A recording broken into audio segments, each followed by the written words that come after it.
Welcome to the Breakthrough Advisor Podcast. In this podcast, we inspire advisors with ideas and pathways to break through barriers and build a thriving retirement income business. We will interview innovative technology developers, business leaders, and successful advisors, then help you organize and execute these ideas to move your business forward.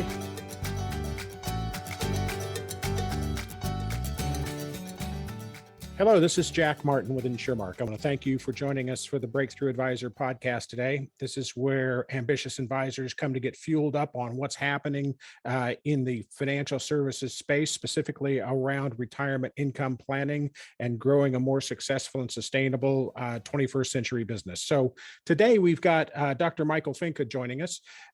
He is extremely renowned in our space. I'm sure you've heard him. If you haven't heard him in the past, you've certainly read him. And we couldn't be more excited to have him talking right now about retirement income planning. Welcome, Michael. Oh, it's great to be here, Jack. So you're out in Lubbock, Texas. So how did someone from Lubbock, Texas, get into this retirement income planning business? How did that happen? Yeah, so I had not done a lot of research on retirement planning specifically until I got to Texas Tech University in 2006. I led the PhD program at Texas Tech University, and I had to create a course that included a 1-week section on retirement income planning.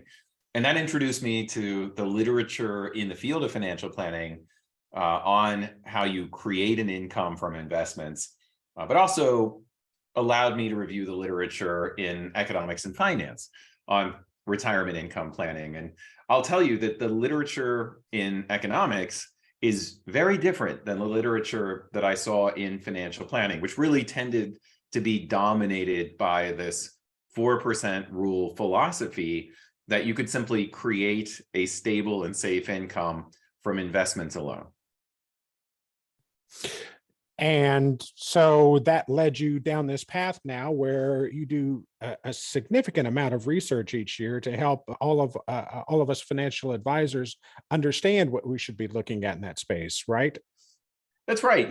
When I say that the two streams of literature were very different, and the stream of literature that was really adopted by a lot of financial advisors was this 4% rule methodology. And just to give you an idea of how the rest of the world perceives the 4% rule methodology, I was just at a conference last week at PIMCO, where I was giving a presentation on retirement income planning with Wade Pfau, and our discussant was Dick Thaler, the Nobel Prize winning economist. And the first thing that Dick Thaler said was, well, everybody knows that the 4% rule is just dumb. Yeah, that's a technical description, right? That pretty much lays out the way that an economist thinks about retirement income planning. I mean, if you think the 4% rule says that the goal is to spend exactly the same amount every month throughout retirement, adjusted by inflation, which that's what's known as consumption smoothing. That's what all economists would say really should be the goal of retirement income planning, is to maintain the same lifestyle every year. But what economists also say is that there are trade-offs. And one of the trade-offs is that if you accept investment risk, that means you also have to accept the possibility that if risk does not pay off, which you're not compensated for taking investment risk unless there's a possibility of a downside. That's the whole foundation of investment theory, is that there's a normal distribution and you've got some really good returns, you got some really bad returns. If you get those really bad returns, you're not going to be able to spend that 4% lifestyle rule every year. You're going to have to start adjusting your spending downward. So the reality is that there are trade-offs. And the other trade-off is that if you don't know how long you're going to live, then you probably ought to share or pool that risk of an unknown longevity with other retirees. It'll allow you to spend more every year with less risk of potentially running out of money. I like to call it the long life income club. The example that I give is you can either do it on your own. You can, for example, use bonds to buy a base of income for yourself between the ages of 65 and 100. So let's say you're a healthy 65-year-old man. You want a 95% chance of success. So you build a bond ladder up to the age of 100. If you do that, then you can actually look at a mortality table and you can see the likelihood that you're going to be alive every year. And if you look at the age of 97, you see that a healthy 65-year-old male has a 1 in 10 chance of being alive at the age of 97. So if you try to do it on your own, then you have to set aside about $25,000 today to fund $100,000 of spending at the age of 97 at today's interest rates. Now, what if you just created a long life income club with 9 other dudes? And you could just pool, instead of each of you having to set aside $25,000 and buy a bond that matures at the age of 97, you can pool your money together. Each of you chips in $2,500, which is hardly anything. And whoever is still alive at the age of 97 gets the full $100,000. So for $2,500, I get a guaranteed $100,000, which means that I can take the rest of the money that I would have had to invest in bonds, that other $22,500, and I can spend it and enjoy my life or invest it in riskier assets. It gives me greater flexibility because I've pooled that risk of an unknown longevity with other retirees. Now, the downside is that if you don't live to the age of 97, then you subsidize someone else's retirement. But to an economist, that's not really a trade-off because you're dead, so you don't care. And every year that you were alive, you could spend more money with less risk. So, this, and I think it's a great idea. If you have a client, for example, that's hesitating about using an annuity as part of their retirement income strategy, have them read Richard Thaler's book. Richard Thaler wrote an article in the New York Times called The Annuity Puzzle. That is worth reading because it very simply explains why economists think that the failure to buy an annuity in retirement is really puzzling. There's no upside to not buying an annuity. There's only downside. There's only greater risk and lower spending. So why it is that so few people annuitize is a mystery. Now, annuities, as we know, cover a broad range of products. Some of which you would be happy to sell to a relative, some of which you wouldn't. And I think one of the big problems is information that consumers just don't have.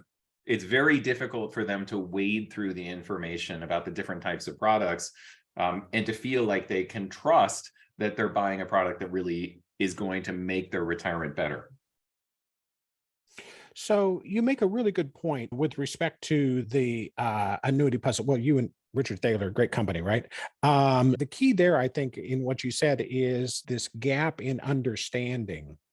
So how should financial advisors be explaining, educating, informing consumers, to help bridge that gap? What have you heard? What you're thinking about ways to accomplish that? Yeah, I put together a brochure for an insurance company, Protective, that lays out a goal-based process, which is really the culmination of a lot of thinking that I've been doing on how to present the different options that you have when it comes to investing in investments or using financial products when they provide a better outcome. And the way I do that is start with what your goals are. In retirement, there really only are 2 primary uses for your money that you've saved. One of them is to pass it on to other people. The other is to spend it. And a lot of retirees never actually get to that point where they acknowledge those 2 paths. Being very purposeful about retirement planning means giving some thought to how much of your money you want to spend, how much of your money do you want to pass on to others. Once you've established that, then you can start building a plan that is based on your goals, based on what it is that you want to do with the money. Now, remember, money is just green papers. It's just dots on a computer screen. The money doesn't make you happiness. The money buys stuff that gives you happiness. And you're going to have a certain number of expenses in retirement. That's your goals. Some of those expenses are going to be inflexible. Some of those expenses are going to be more flexible. And you don't want to use risky assets to fund your flexible expense or your inflexible expenses. So your inflexible expenses you want to cover with safe investments or things like annuities that will provide you with a guaranteed base of income every year. With more flexible expenses, Then we can start talking about, well, how flexible do you want those expenses to be? Because you're willing to trade off a certain amount of downside in order to get the upside of being able to live better. So let me just use it as an example. You may decide that going on vacations is a flexible expense, and you want to be able to take some investment risk because that might allow you to go on more vacations or better vacations later on in retirement. But it also means that when you take risk, there's a downside. So you might have to cut back in years where the market is not doing so well. Do you want to modify your asset allocation to reflect the amount of flexibility you're willing to take? And the other question is, do you want to incorporate some type of a floor even on your flexible expenses? That's what some sort of a minimum withdrawal benefit can provide, is a floor on your flexible expenses. But of course, there's a trade-off, right? So it limits the upside on those flexible expenses, but it gives you greater control over your lifestyle outcome. And of course, when it comes to inflexible expenses, this is where the annuity puzzle thinking really comes into play, because you can estimate the cost of trying to do it on your own to the age at which you have maybe a 5% chance of outliving your money, and then compare that to how much of an annuity I would need to buy that would provide me with that same base of income, but for a lifetime. And almost always, you can get more income per dollar through the use of an annuity than you could if you tried to create the same income using bonds. So it's really, the purpose of using a goal-based approach is to get clients to recognize what some of these trade-offs are. That's how an economist would view this. I mean, you have a set of trade-offs, you have a lifestyle you want to live. Everybody wants to spend more, but also everybody is afraid of having to spend less. So how can we use some kind of combination of investments and financial products? And when does it make sense to transfer some of the risks in retirement to an institution like an insurance company? And in many cases, the longevity risk is just, it's a pure idiosyncratic risk. You get no reward for taking longevity risk. So why not transfer that risk to an institution? That's what insurance is all about. Likewise, when it comes to a minimum income benefit, you've got that same risk of longevity, but you've also got the risk that financial assets are going to perform very badly.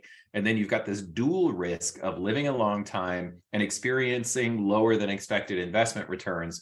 You can transfer both of those risks to the insurance company to ensure a minimum standard of living when it comes to those flexible expenses.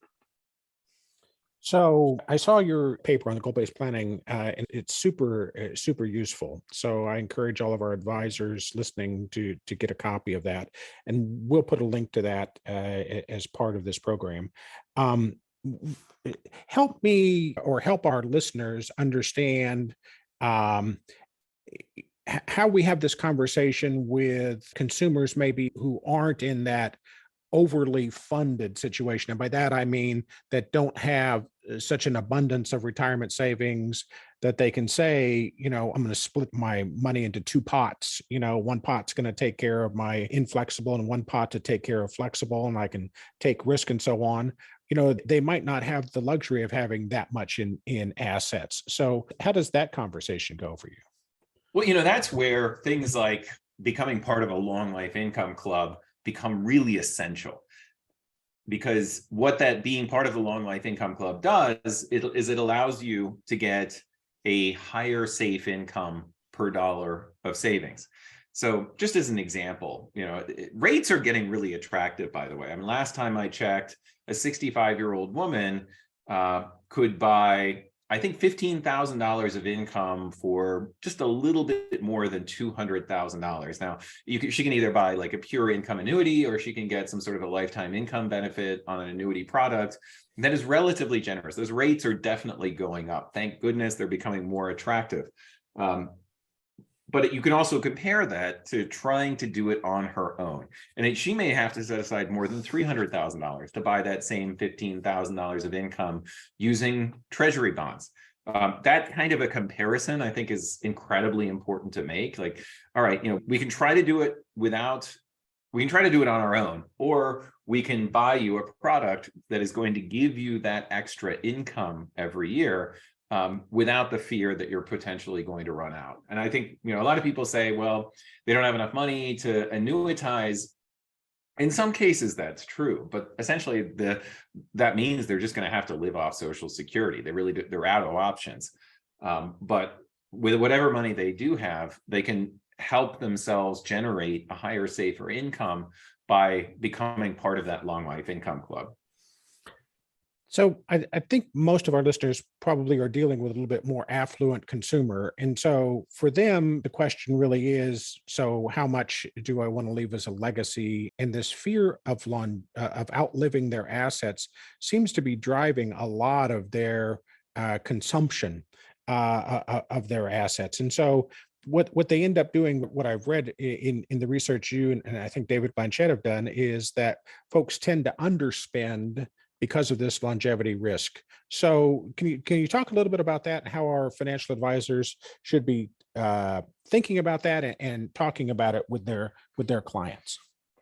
Yeah, that's the research we did on giving people the license to spend. So in this defined contribution era, I find when I do surveys that people are just not comfortable with this idea of spending down their savings. And especially in a low return environment, in the defined contribution era, the only way they're going to be able to maintain the lifestyle that they had before they retired is to start pulling money out of savings.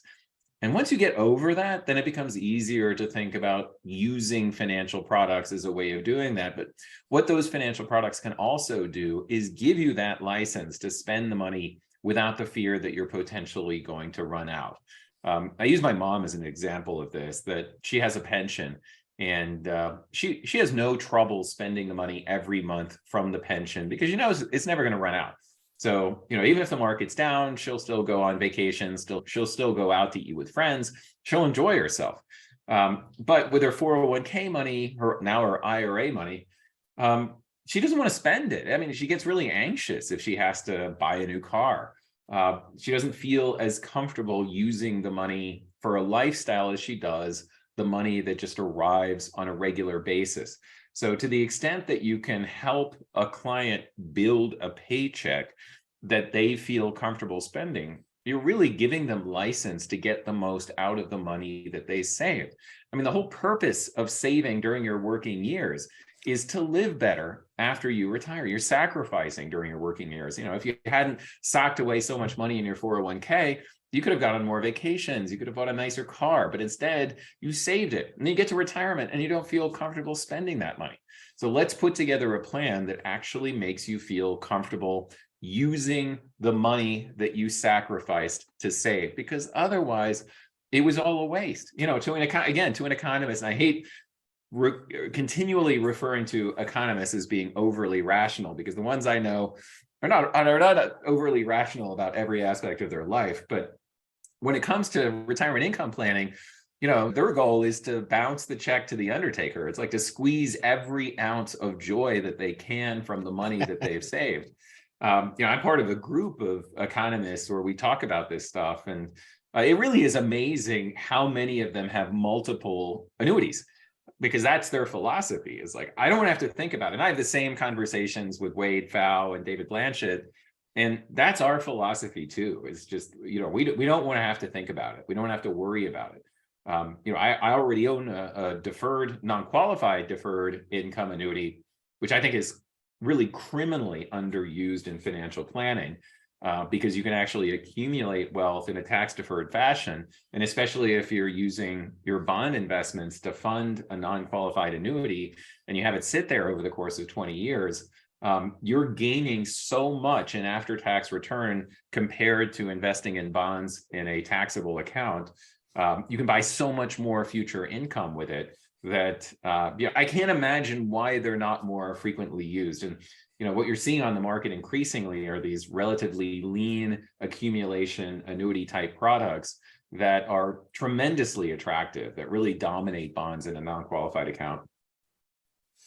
So that's license to spend is, I think, a great takeaway from this conversation. That's a great way to look at that. I'm old enough to remember the Jimmy Carter era and 14% mortgages and lines around the gas stations. But for a lot of people, this inflation thing is a little new. So, how should advisors be coaching consumers today about how to think about inflation as they move into retirement? Yeah, let's take a moment and talk about what's happened over the last couple of years. Inflation was always a possibility. This last 30-year period that we've had of declining interest rates and flat inflation, and that's really an anomaly. I mean, if you look at historical periods, $100 at the beginning of retirement has declined to as low as $27 of purchasing power for someone who retired in the mid 1960s. That's a reality that everybody knew that was a possibility, and now we're living it. There is some good news. And the good news is that retirees can be more flexible than workers. Workers, they have to go to work, so they got to pay for gas. Retirees can choose not to drive as often as they did before gas prices went up. A lot of the things that went up in price, frankly, are things that a lot of retirees could postpone, like buying another car, or in some cases, you can substitute. If red meat goes up, then you can substitute chicken or something else. There's a whole debate about this idea of using a chained CPI for retirees because they can substitute different goods, and it's actually easier for them to do those substitutions. Nonetheless, things are just more expensive for everybody, including retirees. And there are a few options for dealing with that risk. Of course, there are the obvious ones like delaying Social Security. I am a huge fan of using strategies to delay Social Security, for example, bridging strategies where you take money out of your IRA. It also helps you manage required minimum distributions, but take the money out of your IRA to bridge spending in between whenever it is that you retire and the age of 70 to maximize that inflation protected income. And it's also important to be aware that retirees have some expenses that will go up with inflation, other expenses that might not. A great example of that is property taxes that are locked in for retirees. I live in Texas. For Texans after a certain age, you don't have the same increases in property taxes that everybody else has. So that's a nominal expense, and you can cover those nominal expenses with nominal investing or lifetime income that pays a nominal income. You can cover your inflation protected expenses by delaying Social Security.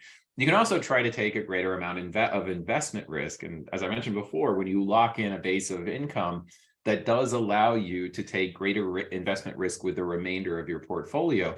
But unless those investments are really highly correlated with inflation, they may not necessarily be the best solution. There are better investments for dealing with inflation, like Treasury inflation protected securities or I bonds.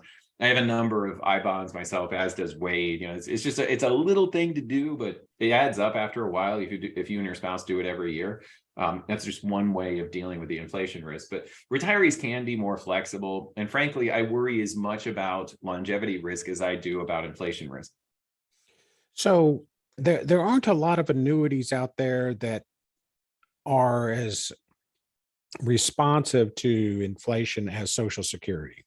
So what do you say to the folks who think, if I put my money into an annuity, I may get a little hedge against inflation, but not a lot?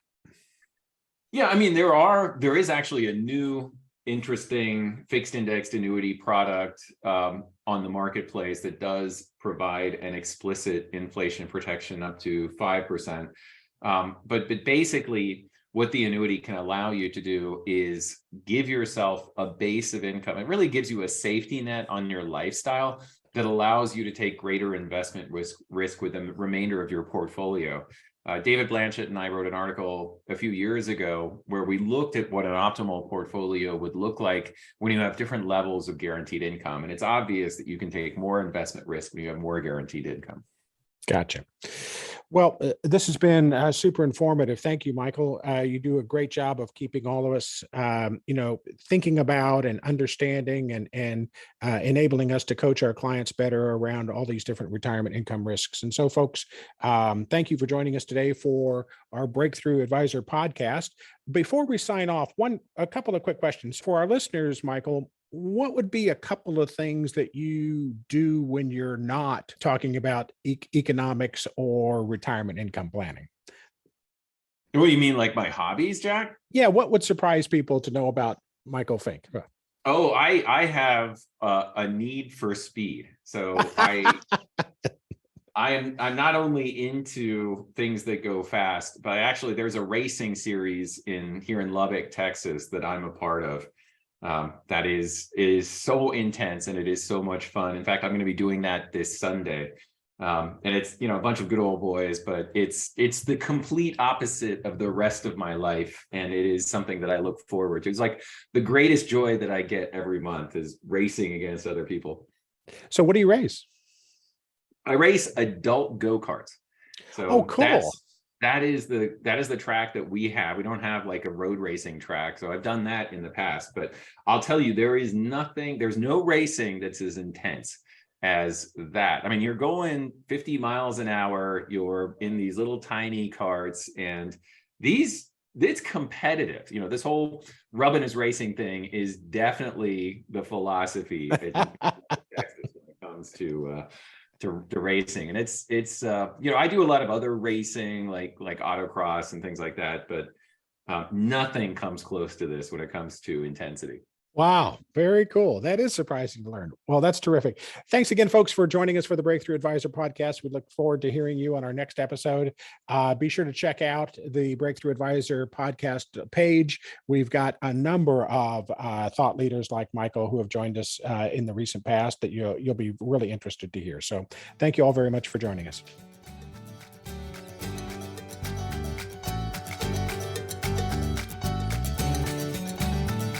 Thank you for listening to the Breakthrough Advisor podcast. Click the subscribe button below to be notified when new episodes become available. The information covered and posted represents the views and opinions of the guest and does not necessarily represent the views or opinions of InsureMark. The content has been made available for informational and educational purposes only.